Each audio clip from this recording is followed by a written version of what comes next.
मैं हूं परवेज और आप देख रहे हैं हमारा YouTube channel discover the truth. आज हम बात करेंगे अफ़गानिस्तान की।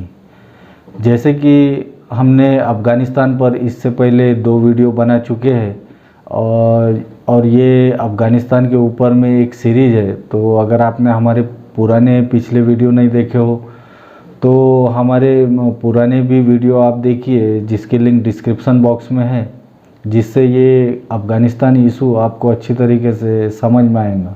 आज हम बात करेंगे एक ऐसे शख्स की, ऐसे पुरस्कार बंदे की, जो ज़माने के लिए मिस्टीरियस रहस्यमयी शख्स है, जिसे लोग मोहम्मद मुल्ला उमर के नाम से जानते हैं।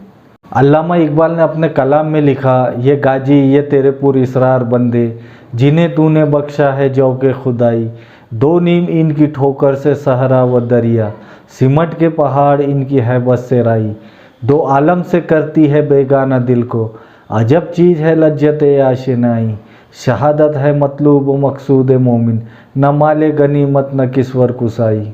एक ऐसा अल्लाह का पुरस्कार बंदा जिसे कई लोग मर्द मुजाहिद भी कहते हैं।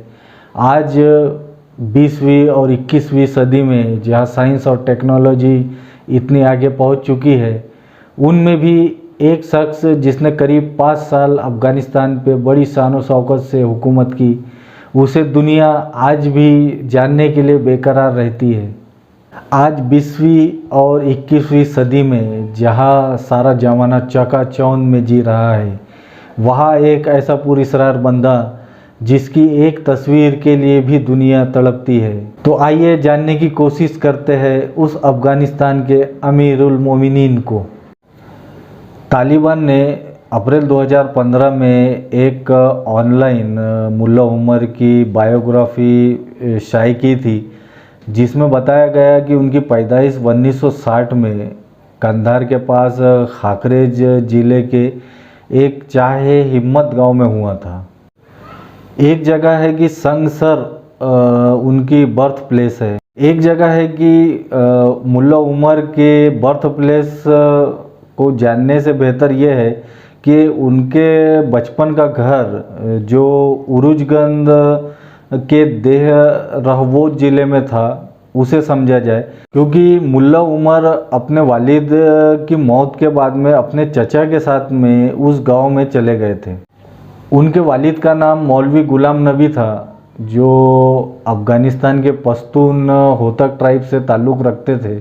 हामिद करजई के मुताबिक मुल्ला उमर बहुत ही गरीब परिवार से थे और उनका किसी भी तरीके का काबुल या कंधार में कोई राजनीतिक संबंध भी नहीं था।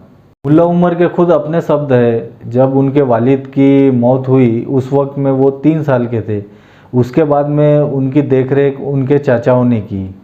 मुल्ला उमर की सिर्फ एक तस्वीर तालिबान ने शाये की थी, जिसे भी बताया जाता है कि वो 1978 के करीब की है, जब वो जवान थे। अफ़गानिस्तान के एक मशहूर शायर जिनका नाम अब्दुल बारी जहानी है, उन्होंने एक बार दौरे हुकूमत में मोहम्मद उमर से मुलाकात की और उन्होंने लिखा कि मोहम्मद उमर एक खूबसूरत लंबे जवान इंसान है, लेकिन उनकी आदत चुपचाप सुनते रहने की है। मुल्ला उमर का एजुकेशन जामिया उलूम उल इस्लामिया कराची पाकिस्तान में हुआ। कहा जाता है कि मुल्ला उमर ने एजुकेशन हासिल करने के बाद में कंधार के पास सिंगेसर गांव में एक मदरसा भी तामीर किया और वहाँ वो पढ़ाया करते थे। जब भी हम मदरसा या तालिब का नाम सुनते हैं तो हमारे जहन में, दिमाग में एक इमेज पैदा होती है उसे लेकर, और हम उसे एक हिकारत की नज़र से या एक गंदी नज़र से या गिरी हुई नज़र से देखते हैं। जबकि इस बात को इस तरीके से समझना चाहिए कि 1400 साल से इस्लाम के तहत एक एजुकेशन का ये एक निज़ाम था, जिसे आज हम कॉलेज, स्कूल या यूनिवर्सिटी समझते हैं और वहाँ पढ़ने वालों को हम स्टूडेंट या विद्यार्थी समझते हैं। मीडिया ने मदरसों की इमेज एक आतंकवादी ट्रेनिंग सेंटर या उसमें पढ़ने वाले तालिबों की इमेज एक आतंकवादियों की तरह दुनिया में बना दी है, जबकि वही मगरिब की दुनिया जानती है कि जब सारी दुनिया अंधकार में जी रही थी उस वक्त इस्लामी एजुकेशन सेंटर ही सारी दुनिया को रोशनी दिखाया करते थे। उमर ने हिजब इस्लामी खालिस के नेक मोहम्मद के कमान में सोवियत यूनियन के खिलाफ जंग भी लड़ी। कहा जाता है कि उमर 4 बार इस जंग में घायल भी हुए और एक लड़ाई के दौरान विस्फोट के कारण उनके आँखों में कुछ छर्रे भी लग गए थे, जिससे उनकी आँख जाया हो गई थी। जब 1989 में सोवियत संघ वापस अफ़गानिस्तान से चले गया, उसके बाद में नजीबुल्लाह ने काबुल पर हुकूमत की और उसके बाद में मुल्ला उमर अपने एजुकेशन में लग गए। 1989 से 1994 तक हमने पिछले वीडियो में बात की है, तो आप वो पिछला वीडियो देख सकते हैं। कहा जाता है कि ये दौर अफ़गानिस्तानियों के लिए बड़ा शदीद और जुल्म से भरा था। एक कहानी मशहूर है जिसमें बताया जाता है कि मुल्ला उमर को 1994 में एक सपना दिखा था, जिसमें एक औरत उनसे कहती है कि हमें आपकी मदद की ज़रूरत है, आपको उठना होगा और इस जुल्म के ख़िलाफ़ लड़ना होगा और अल्लाह आपकी मदद करेगा। और एक कहानी में और है कि खुद मोहम्मदुर रसूलुल्लाह सल्लल्लाहु अलैहि वसल्लम ने मुल्ला उमर से इस जुल्म के ख़िलाफ़ लड़ने के लिए कहा जाता है कि मुल्ला उमर ने 1994 में सिर्फ 16 राइफ़लों के साथ और अपने 30 साथियों के साथ में एक शहर को फतह कर लिया था और उसमें उन लड़कियों को आज़ाद कराया जिन्हें वहाँ के वारलॉर्डों ने किडनैप करके रखा हुआ था और उनके साथ वो बलात्कार किया करते थे। उन वारलॉर्डों को टैंक की बैरल गन से फांसी पे लटका दिया।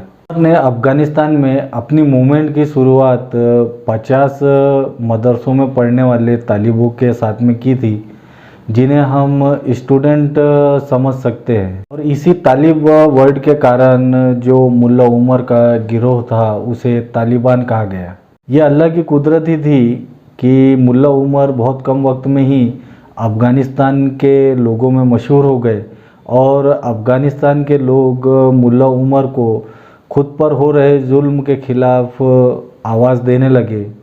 अब धीरे धीरे मुल्ला उमर की मूवमेंट बढ़ने लगी और उनके साथ करीब 12,000 जानिसार जुड़ गए। नवंबर 1994 में उमर ने अपने मूवमेंट को कंधार डिस्ट्रिक्ट तक पहुंचा दिया। उसके बाद में सितंबर 1995 में हेरात डिस्ट्रिक्ट भी उमर के मातहत आ गया। कहा जाता है कि 1995 में अफ़गानिस्तान के 31 डिस्ट्रिक्ट में से करीब 12 डिस्ट्रिक्टों पर उमर ने कब्जा कर लिया। 4 अप्रैल 1996 को उमर के साथियों ने मुल्ला उमर को अमीर अल मोमिनीन का खिताब दिया, जिसका मतलब होता है मुसलमानों का नेता। सितंबर 1996 में काबुल को उमर के साथियों ने भी अपने कब्जे में ले लिया। अक्टूबर 1997 में अफ़गानिस्तान को एक नया नाम दिया गया इस्लामी अमीरात का। इस्लामी अमीरात का मतलब होता है इस्लाम की बादशाहत, जहां अल्लाह और उसके रसूल का हुक्म चले। अफ़गानिस्तान के इस इस्लामी अमीरात को पाकिस्तान, सऊदी अरब और संयुक्त अरब अमीरात ने अपनी मान्यता दे दी। कहा जाता है कि मुल्ला उमर ने अपने हुकूमत के दौरान यानी 1996 से 2001 के बीच में सिर्फ 2 बार काबुल का दौरा किया।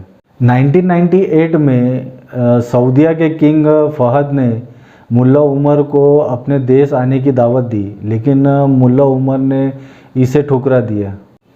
कहा जाता है अफ़गानिस्तान में 1996 से लेके 2001 तक जितना पुरअमन माहौल अफ़गानिस्तान का था उतना करीबन 1000 साल में भी नहीं रहा। कहा जाता है उस दौर में अफ़गानिस्तान में क्राइम बिल्कुल ना के बराबर हो गया था और ये भी कहा जाता है कि अफ़गानिस्तान जो कि अफ़ीम उगाने के मामले में सबसे बड़ा देश दुनिया में समझा जाता था, मुल्ला उमर के एक हुक्म की वजह से वहाँ अफ़ीम की काश्त ना के बराबर हो गई थी।